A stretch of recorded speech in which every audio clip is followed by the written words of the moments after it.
love, you're listening to the Died on Ashanta podcast. I'm a resilience strategist and migrant integration specialist who has spent the last 20 years traveling, working, and studying throughout the Caribbean, North America, Europe, Africa, and Asia. As a globetrotter, I quickly learned how to bounce back from crisis and how to thrive in new and strange places.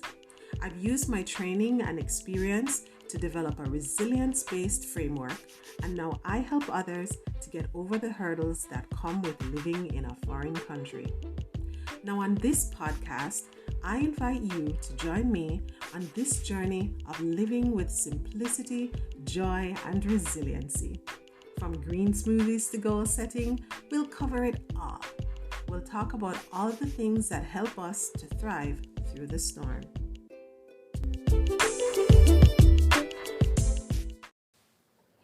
Welcome to the Died on Ashanta podcast. This is episode 37, and today I want to challenge you to end the vigil. Now, when we talk about ending the vigil, I'm talking about that habit that, well, sleep experts would call it revenge bedtime procrastination. This is basically when you have a very hectic lifestyle, your day is packed, and you don't have a lot of free time for enjoyment or just deciding what you do with your time. And so when it gets to bedtime, instead of saying, okay, I'm going to prioritize my sleep and get some shut-eye, you stay up and pretty much idle or do things that you find entertaining, but not for any intentional or constructive reason. You are simply procrastinating the act of going to bed because you want to kind of take back control of your time and feel as if you have a time in the day when no one can tell you what to do, how to use your time, or when to wake up, when to go to sleep, that sort of thing. And so that's you kind of taking revenge for the lack of control that you feel during the daytime hours.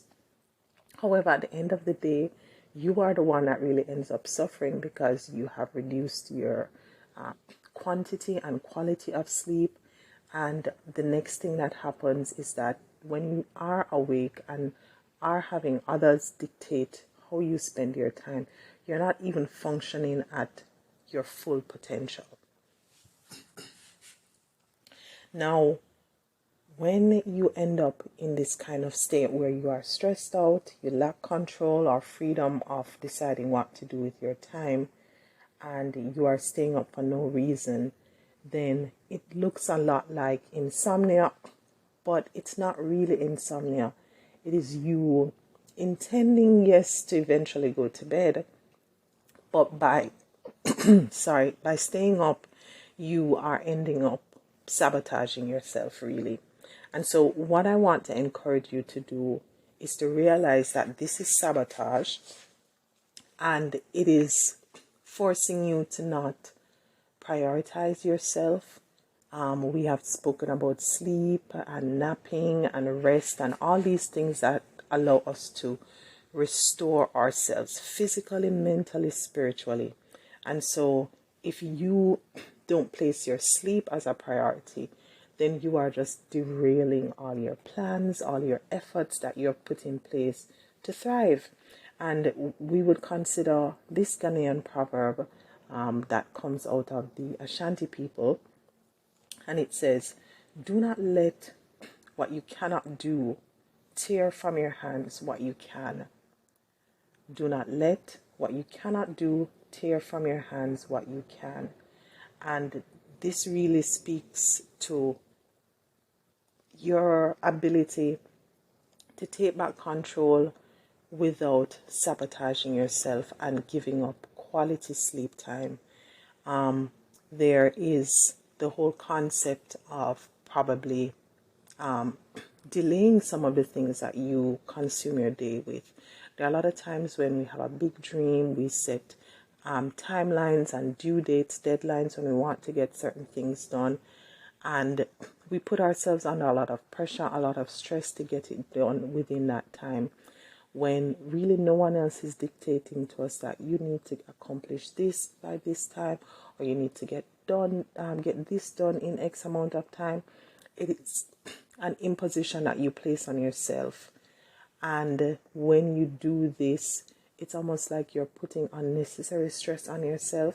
And so it's really important that if you find yourself sabotaging your sleep by doing this bedtime procrastination, then probably you need to have a look at some of your goals, some of the commitments you have, some of the things you're involved in, and probably trying to delay them. It doesn't mean that you are completely giving up on a dream or a goal, but you are rescheduling the timeline, setting the deadline or the due date at a further point, and recognizing that it's probably not the best thing for you to do now. Another approach you could take is to declutter. There are definitely some things that we get involved with that really don't contribute to our big vision or ultimate goal. It's just one other thing to do, something else to keep you busy. And for many people who have a problem saying no to everyone who comes with a request, with a suggestion, with an idea, you don't know how to say no. You end up doing a lot of things that really don't serve you. And so if you have identified that there's something that you're doing, a commitment that you've made, a project that you've taken on that really isn't building into your ultimate goal, your one thing, the big legacy that you want to leave behind, decluttering might be the right thing for you to do and get rid of some of those commitments and responsibilities. The third approach to tackling this whole revenge bedtime procrastination and deciding to end this vigil that you're keeping every night is to delegate. And for a lot of people who are perfectionists and they think that only when they do it is it done properly, I'm going to encourage you to reconsider, because if you fall ill or if you stop breathing, someone else will step into your shoes and do everything that you felt only you could do. So once you've identified your zone of genius and you have been able to determine the things that you are the best person for doing it, there are some other things that you may want to reconsider. Take it off your plate, put it on someone else's plate, and just ask someone else to do it. Even if they don't get it right the first few times, over time, with practice, with your guidance, with your supervision, they will eventually figure out how to get it done the way that pleases you. So those are my 3 tips for helping you to end your vigil and to get over the unhealthy habit of revenge bedtime procrastination and starting to protect your sleep, to preserve your sleep. And they are: 1, to delay some of your goals and your plans. Set a new date. Number 2, declutter.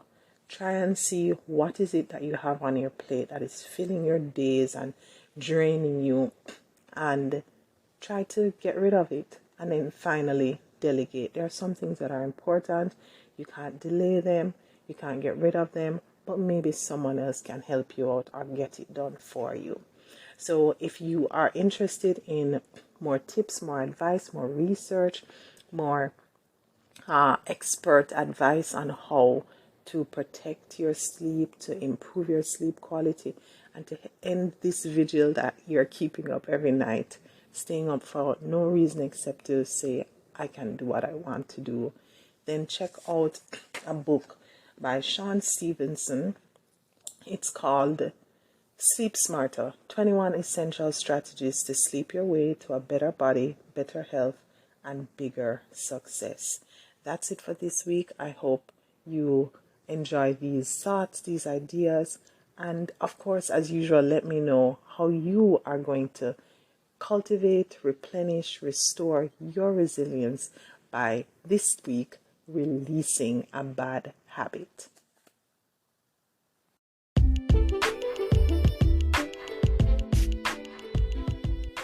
Thanks so much for listening, love.